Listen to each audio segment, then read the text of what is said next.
At the age of 15, Hannah Leos became a drug addict after a high school classmate began sharing with her some powerful prescription anti-anxiety pills.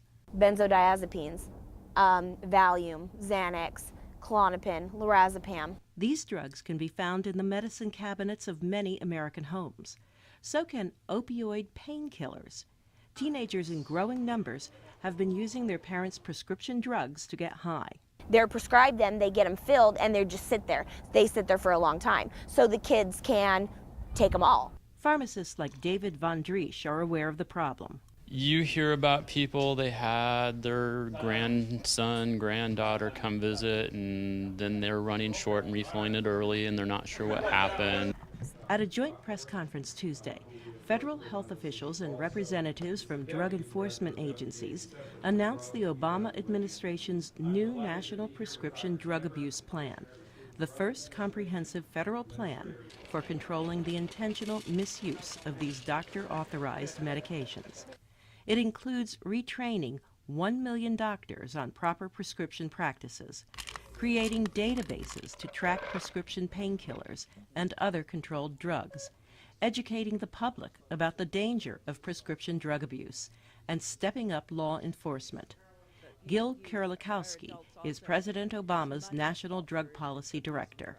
The prescription drug problem cuts across all of the age groups. No one should put a face that this is a young person's problem, a more wealthy person's problem. This cuts across all the demographics.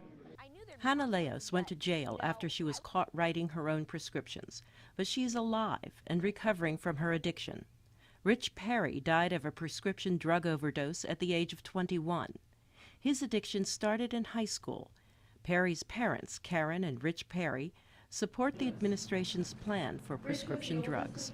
We weren't aware of it because Rich, behaved like any other normal kid. He was getting good grades. He was, on the golf team. He was just like any other kid. Their son's addiction didn't stop at prescription drugs. He became a heroin user. Heroin is cheaper than prescription painkillers like OxyContin.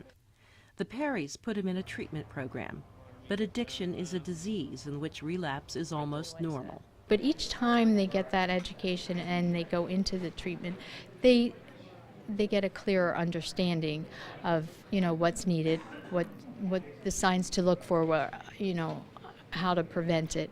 Of course, there's always that risk that they don't make it to the next time of treatment, like my son did not. The Perrys started a task force to prevent other families from losing a loved one from an accidental overdose of prescription drugs.